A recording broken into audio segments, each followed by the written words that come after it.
Dear friends, आज से मैं आपको पॉलिटी की क्लासेज शुरू करा रही हूँ और सबसे पहले हम आज देखेंगे बेसिक ऑफ पॉलिटी और साथ साथ फ्रेंड्स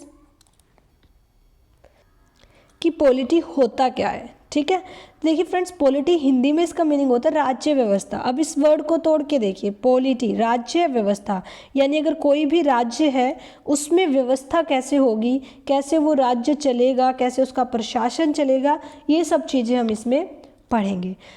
पॉलिटी जो शब्द है फ्रेंड्स, इसमें एक वर्ड है पोली। पोली का मीन क्या होता है फ्रेंड्स? पोली का मीनिंग होता है स्टेट। अब अगर मैं बात करूं फ्रेंड्स, तो ये स्टेट में किसी हरियाणा, यूपी, बिहार इनकी बात नहीं कर रही।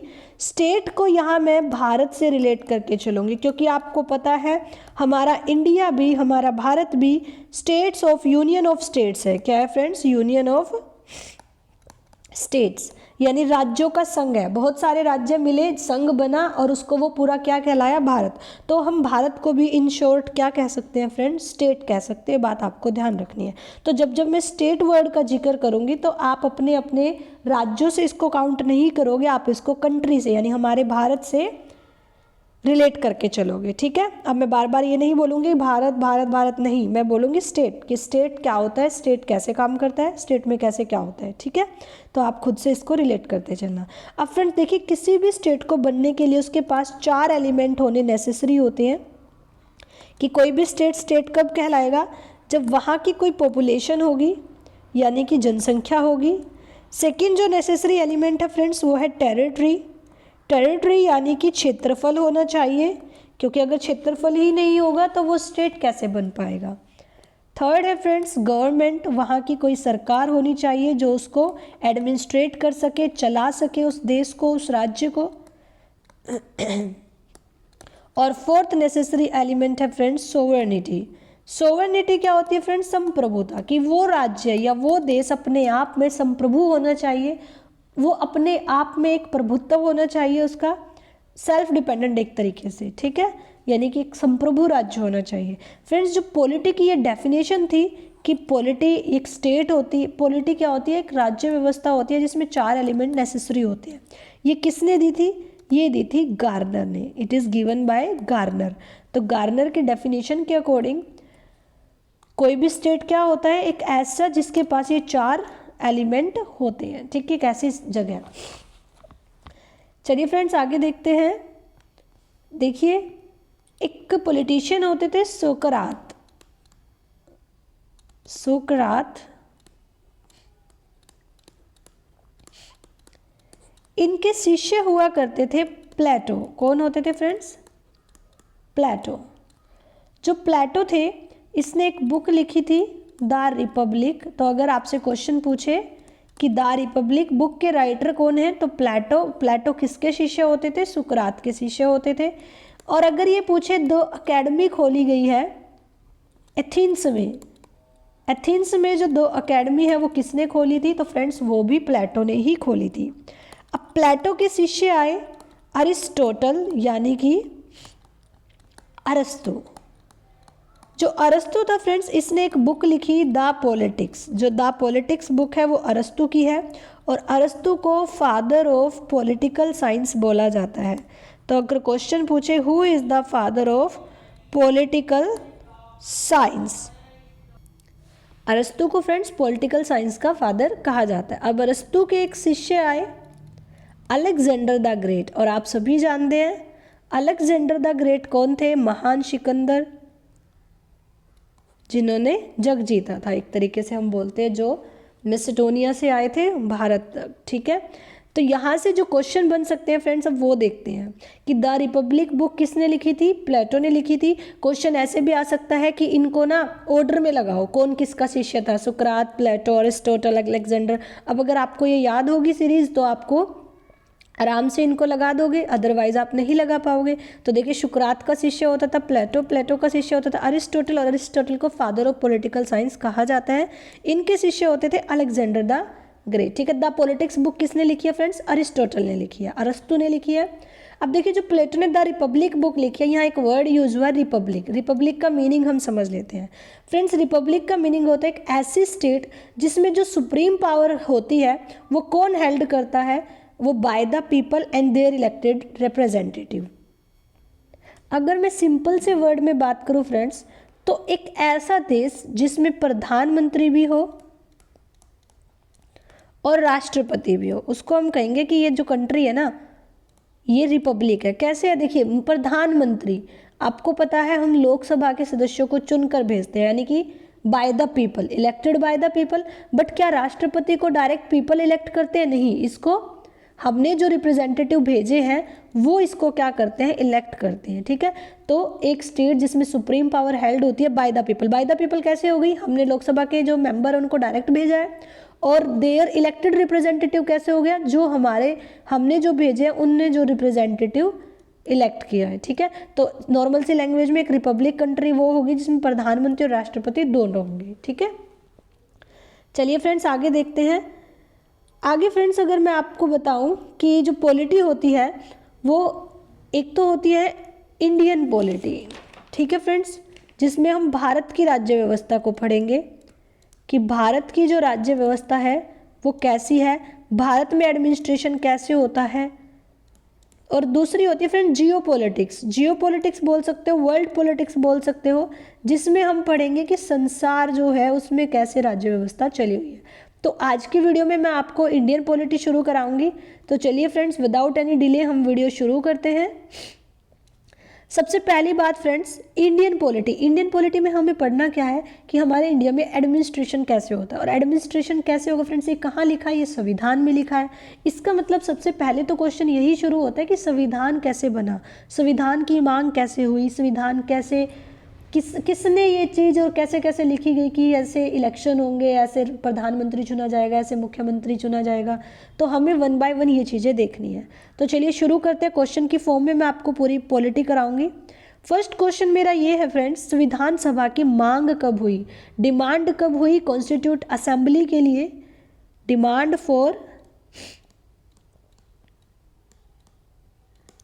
कॉन्स्टिट्यूट असेंबली कि संविधान सभा की मांग कब शुरू हुई? तो फ्रेंड्स देखिए, सबसे पहले 1895 में, साथ साथ नोट भी करते चलना, बाल गंगाधर तिलक ने मांग उठाई थी। किसने उठाई थी फ्रेंड्स?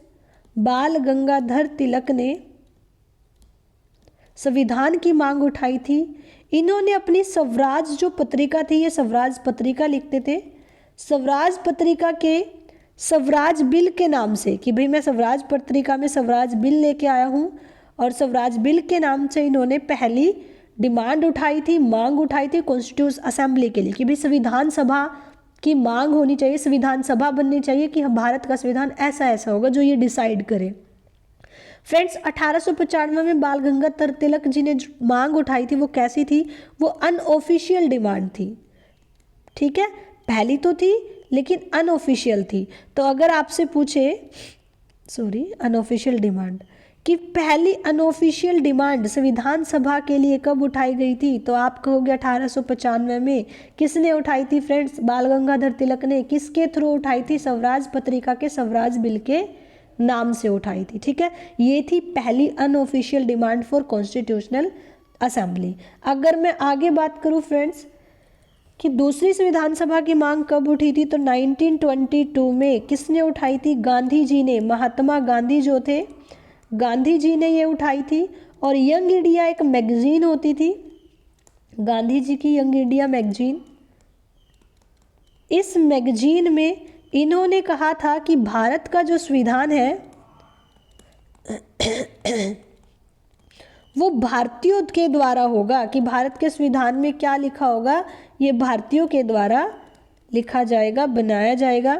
तो फ्रेंड्स दूसरी मांग उठी थी 1922 में, महात्मा गांधी जी ने उठाई थी यंग इंडिया मैगजीन में, और इसमें कहा था कि भारत का संविधान भारतीयों के द्वारा होगा। अब थर्ड क्वेश्चन जो बनता है फ्रेंड्स वो ये बनता है कि देखो अनऑफिशियल डिमांड तो हमारी 1895 में उठी थी, तो अब क्वेश्चन ये बनता है कि तो पहली ऑफिशियल डिमांड कब उठी होगी, कि जब ऑफिशियली तरीके से ये मांग की गई कि संविधान सभा बननी चाहिए। तो फ्रेंड्स 1934 में, इंपॉर्टेंट हो जाता है ये, फर्स्ट ऑफिशियल डिमांड हुई थी। क्या हुई थी? फर्स्ट ऑफिशियल डिमांड हुई थी कॉन्स्टिट्यूट असेंबली के लिए कि भारत में संविधान सभा होनी चाहिए। और ये किसने उठाई थी फ्रेंड्स? एम.एन. रॉय ने। तो पहली ऑफिशियल डिमांड किसने उठाई थी, मांग किसने की थी? एम.एन. रॉय ने की थी। कब की थी? 1934 में की थी। अब देखिए फ्रेंड्स क्या हुआ, लॉन्ग टाइम तक जो इंडियन थे वो ये डिमांड करते रहे, लेकिन अंग्रेज जो सरकार थी वो कहाँ सुनने वाली थी। अब जब सेकेंड वर्ल्ड वार हुआ, जब विश्व का द्वितीय विश्व युद्ध हुआ था, तो क्या हुआ था, ब्रिटेन ने अपनी सोशल, पॉलिटिकल और इकोनॉमिकल कंडीशन बिल्कुल इंटरनेशनल ग्राउंड पर ख़त्म कर दी थी। ठीक है, यानी कि उनकी जो सेना थी, उनके जो सैनिक थे वो बड़ी भारी उससे हार रहे थे, उनकी बुरी हालत हो रही थी। तो जो ब्रिटेन गवर्नमेंट थी ना, उन्होंने गांधी जी को, देखो पहले विश्व युद्ध में क्या हुआ था, गांधी जी को ये बोला था कि आप ना भारत के जो व्यक्ति है उनको हमारी सेना में भर्ती कर दो, तो हम ना भारत को आज़ाद कर देंगे। ठीक है, तो गांधी जी ने लोगों को समझाया, लोगों को लगा कि ठीक है अगर ऐसा हो सकता है तो हम भाग ले लेते हैं।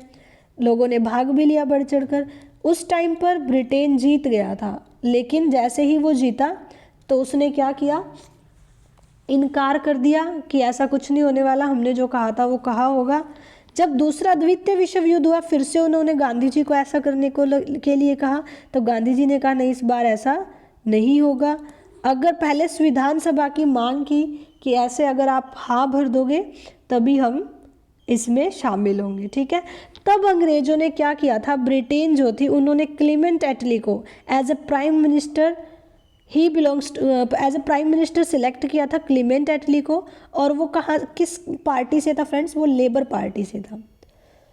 दो तरह की पार्टीज होती आई है फ्रेंड्स हमारे पास्ट में, एक उदारवादी और एक उग्रवादी। तो लेबर पार्टी जो उदारवादी हृदय की होती है, जो दूसरों के वेलफेयर के बारे में सोचती है। ठीक है, तो जो क्लेमेंट एटली थे, जिनको प्रधानमंत्री बनाया गया था, प्राइम मिनिस्टर बनाया गया था, वो कैसी पार्टी से थे? लेबर पार्टी से थे। अब हुआ क्या, भारत में 1942 में क्रिप्स मिशन को भेजा। ठीक है फ्रेंड्स, क्रिप्स मिशन भारत कब आया था? क्वेश्चन ये बनता है, कब आया था फ्रेंड्स? 1942 में, 1942 में। तो अगर पेपर में आए कि क्रिप्स मिशन भारत कब आया था, तो आप कहोगे 1942 में। ठीक है, अब जब क्रिप्स मिशन भारत आया, उसके बाद कैबिनेट मिशन प्लान हुआ 24 मार्च 1946 को, कि कैबिनेट मिनिस्टर बनेंगे, कैसे क्या एम होगा उनका, कैसे चुनाव होंगे, कैसे असेंबलीज बनेंगी, कैसे इलेक्शन होंगे, ये सब चीज़ें उसमें डिसाइड की गई। तो कैबिनेट मिशन प्लान जो थी, योजना थी कैबिनेट मिशन की, वो कब आई थी? 24 मार्च 1946 को। ठीक है फ्रेंड, अब इसमें मिनिस्टर थे 3, PAS, पास से हम इनको याद रखेंगे। कौन कौन थे फ्रेंड्स? पैथिक, लॉरेंस, और ए से फ्रेंड AV अलेक्जेंडर। थर्ड थे फ्रेंड्स स्टॉफेरोल क्रिप्स। ठीक है, ये जो पैथिक लॉरेंस थे ये इंडियन मिनिस्टर थे, इंडिया की तरफ से थे। और ये फ्रेंड्स नेवी मिनिस्टर थे, नेवल मिनिस्टर थे, AV अलेक्जेंडर। और ये फ्रेंड्स जो स्टॉफेरोल क्रिप्स थे ये ट्रेड मिनिस्टर थे, यानी कि व्यापारी मंत्री थे। ठीक है, और पैथिक लॉरेंस क्या थे फ्रेंड्स? प्रेसिडेंट थे इस मिशन के, यानी अध्यक्ष थे एक तरीके से। तो ये जो 24 मार्च 1946 को प्लान आया था, इसमें 3 मंत्री थे, 3 मिनिस्टर थे, पैथिक लॉरेंस, AV अलेक्जेंडर और स्टॉफेरोल क्रिप्स। पैथिक लॉरेंस अध्यक्ष थे इस मिशन के। अब फ्रेंड्स बात करते हैं, जो मिशन आया था ना, इस मिशन के एम क्या थे, उद्देश्य क्या था इसको लाने का, कि क्यों आया ये? तो इसके 2 उद्देश्य थे फ्रेंड्स। एक तो ये कि इलेक्शन कैसे होगा कॉन्स्टिट्यूट असेंबली का, संविधान सभा का निर्वाचन कैसे होगा, निर्वाचन यानी इलेक्शन कैसे होगा। और दूसरा था फ्रेंड्स कि परमानेंट गवर्नमेंट आने से पहले इंटरिम गवर्नमेंट कैसी होगी। क्या friends? Interim government. Interim government क्या होती है फ्रेंड्स? अंतरिम सरकार, हम जिसको हिंदी में बोल सकते हैं कि परमानेंट सरकार के आने से पहले आने वाली सरकार। ठीक है, तो चलिए 1 बाय 1 देखते हैं। पहले हम देखेंगे संविधान सभा का निर्वाचन कैसे होगा, इलेक्शन कैसे होगा, कॉन्स्टिट्यूट असेंबली का ये चीज़ें कैसे डिसाइड होगी। ठीक है, चलिए फ्रेंड्स, ये हम देखेंगे कल की वीडियो में। आज की वीडियो में इतना ही, एक बार मैं रिपीट करा देती हूँ। सबसे पहले मैंने आपको बताया कि पॉलिटी शब्द जो है, राज्य व्यवस्था जो है, इसका मीनिंग क्या होता है कि पोली मीन्स स्टेट होती है, और एक स्टेट के लिए क्या एलिमेंट इंपॉर्टेंट होते हैं, पॉपुलेशन, टेरिटरी, गवर्नमेंट और सोवर्निटी। फिर मैंने आपको बताया द रिपब्लिक बुक प्लेटो ने लिखी थी, द पॉलिटिक्स बुक अरिस्टोटल ने लिखी थी। Father of political science friends अरस्तु को कहा जाता है, ठीक है। फिर इंडियन पॉलिटी की हमने बात की कि संविधान सभा की मांग कब और कैसे और किसने शुरू की। तो मैंने आपको बताया 1895 में सबसे पहले किसने की थी फ्रेंड्स, बाल गंगाधर तिलक ने की थी। उसके बाद 1895 के बाद हुई फ्रेंड्स 1922 में, जो कि महात्मा गांधी जी ने की थी। और 1934 में पहली ऑफिशियल मांग हुई, जो कि MN रॉय ने की थी। इसके बाद फ्रेंड्स 1942 में क्रिप्स मिशन इंडिया आया, और इस मिशन में 3 कैबिनेट मिनिस्टर बने, पैथिक लॉरेंस, एवी अलेक्जेंडर और स्टेफन क्रिप्स, ये तीनों थे। ये इसका अध्यक्ष था पैथिक लॉरेंस, इस मिशन का, ठीक है फ्रेंड्स। अब फिर मैंने आपको बताया इस मिशन के एम क्या थे फ्रेंड्स, 2 एम थे। एक तो ये कि इलेक्शन कैसे होगा कॉन्स्टिट्यूशनल असेंबली का, कैसे संविधान सभा का निर्वाचन होगा, और दूसरा परमानेंट सरकार से आने वाली सरकार कैसे निर्धारित की जाएगी, यानी कि अंतरिम सरकार कैसी होगी। तो कल की वीडियो में मैं आपको पढ़ाऊंगी कि इलेक्शन कैसे होगा, कॉन्स्टिट्यूट असेंबली का ये कैसे डिसाइड हुआ, किसको कितनी सीटें दी गई, कैसे कैसे सीटों का आपस में बंटवारा हुआ, फिर संविधान सभा की कितनी बैठकें हुई, संविधान कैसे बनेगा, क्या बनेगा, फिर उस पर काम कैसे कैसे हुआ। धीरे धीरे हम सारी वीडियोस आगे आगे करते जाएंगे।